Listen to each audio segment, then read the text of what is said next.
بس ایک بات میں آج کو فرسٹ ٹائم میں بتا رہا ہوں اور آپ ہی کے سامنے بتا رہا ہوں، میں نے اس سے پہلے اس بات کا ذکر نہیں کیا، لیکن بہرحال مجھے منع کیا جاتا ہے بہت ساری باتیں نہیں بولا کریں، لیکن میں بہرحال بتا دیتا ہوں، آپ کے امام خود مدد فرمائیں گے۔ بہت قریبی شخص نے خواب میں دیکھا شہید کی شہادت کے بعد، سردار کی شہادت کے بعد، سے پوچھا کہ کیا ہوا جب آپ، کہا ہم جہاز سے اترے، گاڑی میں بیٹھے، تو کہا کیسا محسوس ہوا؟ کہا مجھے تو نہیں پتا، میں تو گاڑی میں میرا ہاتھ باہر تھا، وہی ہاتھ جو ایک کٹا ہے۔ کہا بس مولا کائنات آئے، میرا ہاتھ پکڑا، مجھے نجف لے گئے۔ کہا مجھے نہیں پتا کہ کیا ہوا۔ کیوں؟ کیونکہ جو ساری زندگی جن کے لیے لڑتا ہو وہ خود آخری وقت میں آتے ہیں۔ عزیزان محترم، خوب ہم اپنے آپ کو امام کے سپرد کریں۔ ولایت علی ابن ابی طالب سپرد ہونے کا نام ہے۔ اور بہرحال چند گزارش ہے، کیونکہ بہرحال پہلی مجلس ہے، کہ ماہ محرم جو ہے وہ یہ کسی فرقے کا نہیں ہے، کسی مذہب کا نہیں ہے، یہ انسانیت کی بقا کے لیے پروردگار نے امام حسین کو کربلا کا جو سب کیا، یہ انسانیت کی بقا کے لیے۔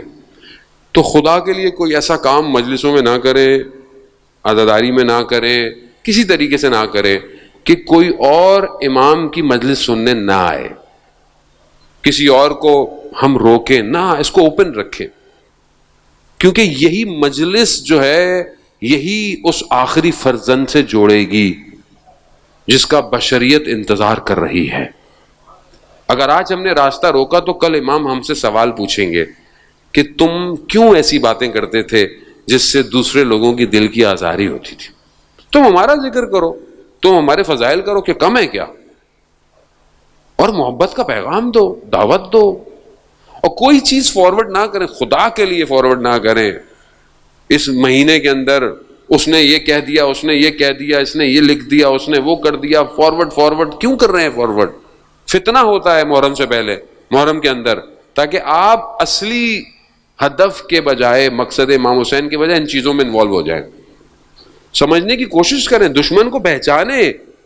کب تک ہم لوگ بغیر شعور کے آگے چلیں گے؟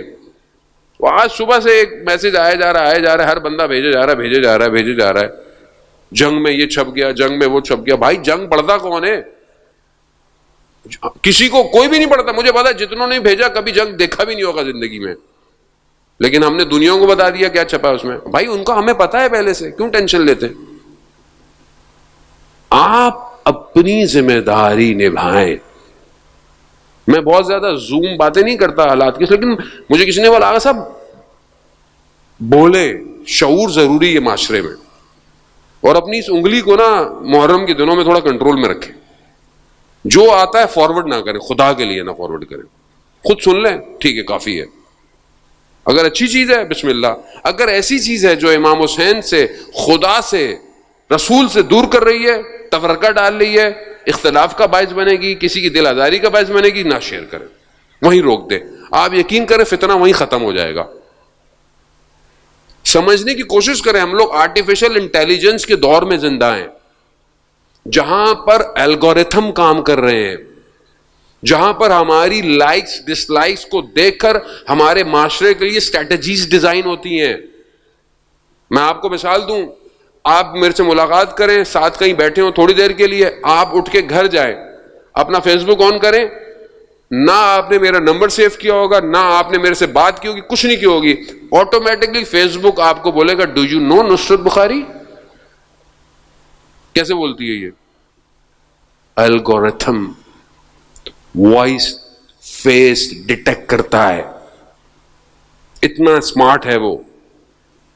اور ہم کھلونے بنے، وہ کھلونا نہیں، ہم کھلونے بن گئے۔ وہ کھلا رہا ہے، ہم کھیل رہے ہیں، صبح شام پبلک لگی ہوئی ہے، گیم کھیل رہی ہے،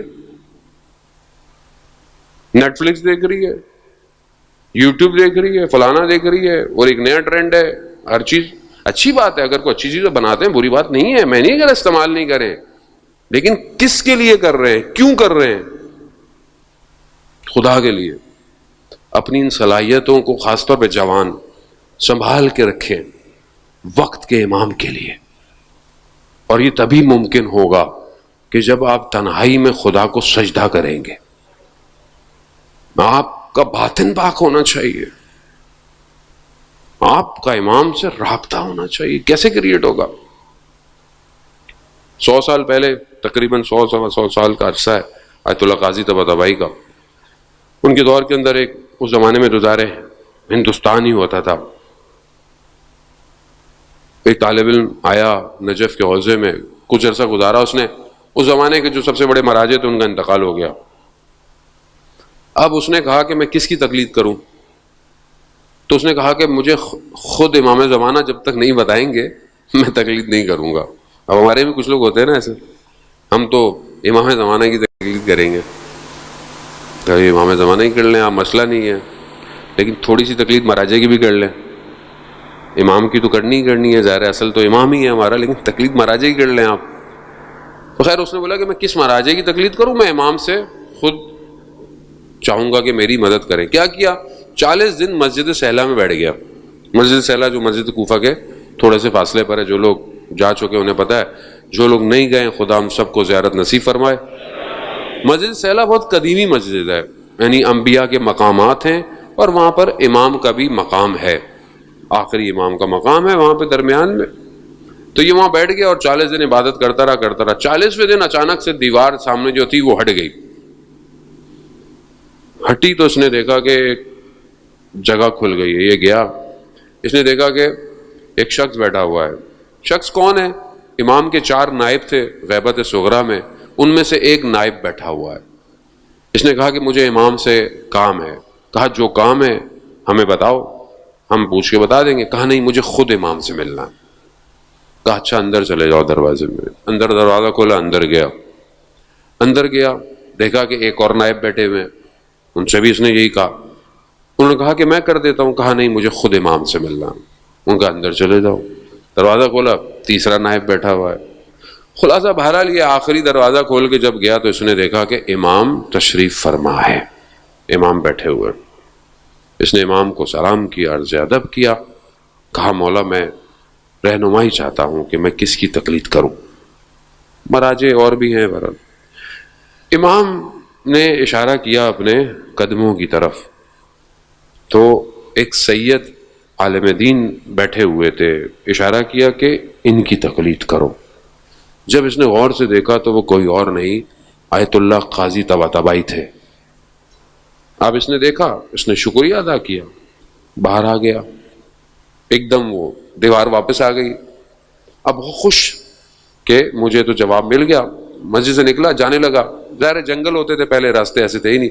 جیسے ہی چلنے لگا تو ایک دم درمیان میں وسوسہ سا آیا کہ پتہ نہیں میں نے خواب دیکھا ہو سکتا ہے، پتہ نہیں صحیح ہے نہیں ہے، کیا کروں. پھر اندر مسجد کوفہ جاؤ اب، اور مسجد کوفہ میں بیٹھو، اور جب تک امام اگر یہ بات صحیح ہے تو خود آیت اللہ قاضی کو میرے پاس بھیجیں گے. بہت ہی ڈیمانڈنگ تھے مولانا، لیکن بہرحال باعمل تھے، اسی وجہ سے تو بیٹھ گئے جا کے. اب جیسے بہت سارے لوگ کہتے ہیں مولانا ہماری بات تو آپ نے سننی ہے، ہماری مجلس تو آپ نے پڑھنی ہے، ہمارے گھر تو آپ نے آنا ہی آنا ہے. وہی مولانا کہاں جائے، کلون بنا لو. میں نے بولا ایک کلوننگ کا ویسے بھی آنے والا ٹائم ایسا آ رہا ہے کہ انشاءاللہ ہم لوگ جو ہے وہ ہولوگرام بنائیں گے. ایک ہی ٹائم پہ کئی جگہ فزیکل مجلس پڑھیں گے انشاءاللہ، تاکہ جو ہے وہ لوگوں تک بھی ہم پہنچ جائیں اور گفتگو بھی پہنچ جائے. خیر وہ مسجد کوفہ میں بیٹھ گئے، عمل کرتے رہے، عبادت کرتے رہے. تو ایک دن دیکھا کہ کسی نے کندھے پہ ہاتھ رکھا، تو دیکھا کہ آیت اللہ قاضی کھڑے ہوئے ہیں. کہا کہ جو تم نے دیکھا تھا وہ صحیح ہے. یعنی ایک شخص اپنی زندگی میں اس مقام پہ پہنچ جاتا ہے کہ جب امام کا ظہور ہوگا انشاءاللہ. بہت آہستہ نکالا انشاءاللہ لگتا ہے. تو اللہم صلی علی محمد.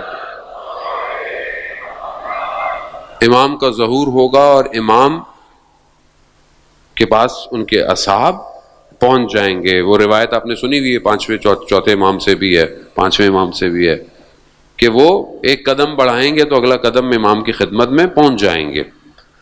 پھر امام کچھ فرمائیں گے کچھ کہیں گے، کچھ پڑھیں گے، پھر یہ دوبارہ دنیا میں ڈسٹریبیوٹ ہو جائیں گے. یہ جو امام کے صحابی ہوں گے، وہ جو امام الفاظ فرمائیں گے، ادا کریں گے، آیت اللہ قاضی فرماتے تھے کہ میں وہ الفاظ جانتا ہوں، میں وہ الفاظ جانتا ہوں. اس ایک مقام پہ اب آپ بولے کہ مولانا ہم کہاں، آیت اللہ قاضی کہاں؟ ٹھیک ہے، ہم نہیں ہو سکتا، وہ نہیں پہنچ سکتے، لیکن ناممکن نہیں ہے. اچھا وہاں نہیں پہنچ سکتے، کہیں تو پہنچ سکتے ہیں، کہیں اور آ جائیں، ان کے شاگرد کے پاس آ جائیں. کون تھے ان کے شاگرد؟ آیت اللہ بہجت رضوان اللہ تعالی علیہ. بولے کہ مولانا آیت اللہ بہجت کیسے بنیں گے ہم لوگ؟ اچھا تو پھر نیچے آ جائیں اور تھوڑا سا محسن حججی بن جائیں جو 28 سال کا شہید ہے. اب اور کتنا نیچے آئے ہم لوگ عزیزان محترم. بڑے ایک شہید کہ جب اسے لے کے جا رہے ہیں اتنا سکون سے جا رہا ہے جیسے امام کو دیکھ رہا ہے. کیونکہ جب تک آپ کوشش نہیں کریں گے آپ نہیں بن سکتے، کچھ بھی نہیں بن سکتے. اور آپ یقین کریں خدا کی وادی میں کوئی چیز ناممکن نہیں ہے. خدا کی وادی میں کوئی چیز ممکن نہیں ہے. آپ کوشش کریں آپ پہنچ جائیں گے.